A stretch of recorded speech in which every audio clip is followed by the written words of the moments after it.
Hey, do you have any guess what's in here? Now, if you're only listening and not watching, I'm holding a white bucket. This is I don't know, more than a gallon, I'd imagine. It's a pretty good sized bucket. Well, you'll see on the front as a little bumblebee. This bucket is completely full of honey. Now, honey is something that's pretty incredible when you think about it because bees are going out and they're these tiny little creatures. I mean, they're the size of the end of my pinky is all. And yet these bees, they go out and they have a job that they're doing and they are relentless doing that job. Now, they know the conditions that they can go and do their job. And most of the time, you won't see them trying to do their job unless the conditions are right. But they're going to go out, they're going to go to these flowers, they're going to collect pollen on their bodies. They're going to extract the nectar out of the flowers, and then they're going to, as I call it, and they're going to literally eat that nectar, have it inside them, and then regurgitate it and blend it up somehow inside their hive.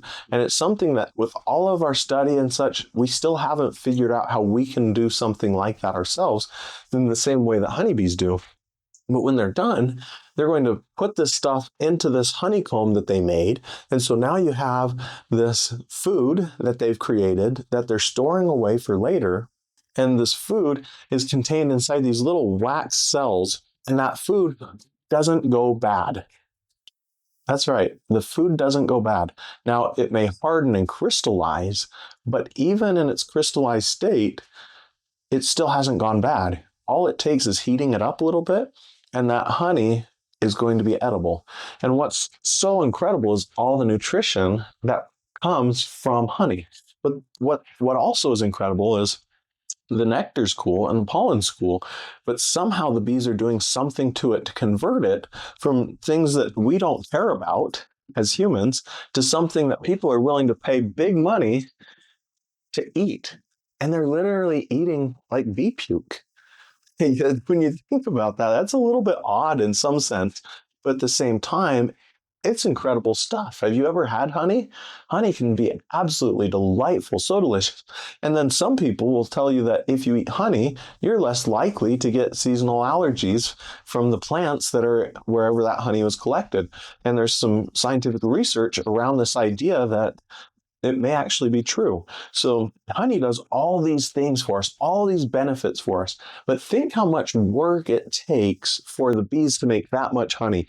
How many bees do you think it took to make that much honey? It's a mountain load of bees for a pretty long chunk of time out there diligently working. What does this have to do with us? Well, how often in life and in business are we diligently working on something?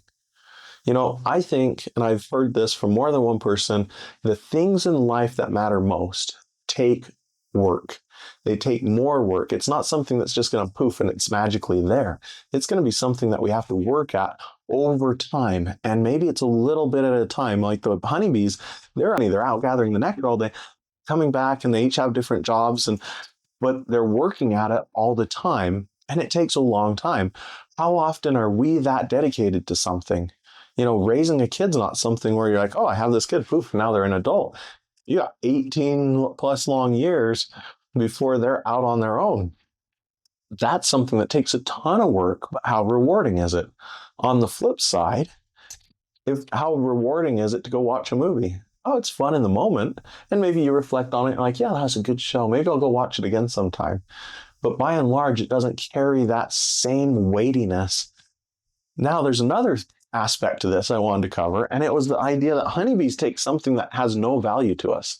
Like, when was the last time you went to the store and went and bought pollen? Or you went and bought nectar from flowers? It just never happens. Like, we just don't do that. We don't care. We don't have a purpose for that stuff to the point that we'll ever want it and go and buy it on a regular basis. But they take these things that are seemingly not something we want and convert it into something that people really want and crave. We can do the same thing in our life. We can take things that people don't want and convert them into things people do want. When we do that effectively, that is a service we can provide people.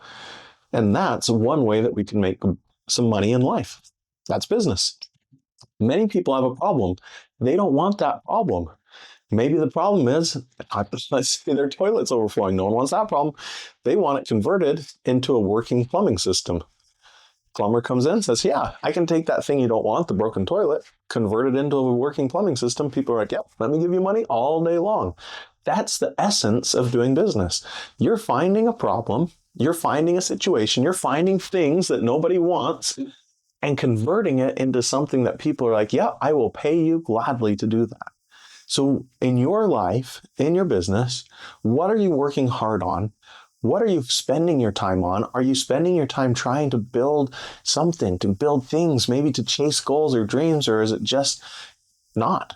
And then second, if you don't have a business yet, what is something you can take that nobody wants? A situation, products, materials, whatever it is, what is it you can take and convert it into something they do want? When you figure that out, you've got the very basis of a business. If you've already got those things, figure it out how you can better convert it into something more desirable. What else would they want as a part of that? Are there additional pieces that people are craving when you're giving them the answer that are a natural fit? Those are often called upsells or innovations if you're just going to package it right in and do things a little bit differently. That's something to think about. Think about honey. And anytime you see a honeybee or any kind of an insect that's flying around gathering nectar and pollen, ask yourself, am I working hard? And am I finding things people don't want and converting it into something that they do?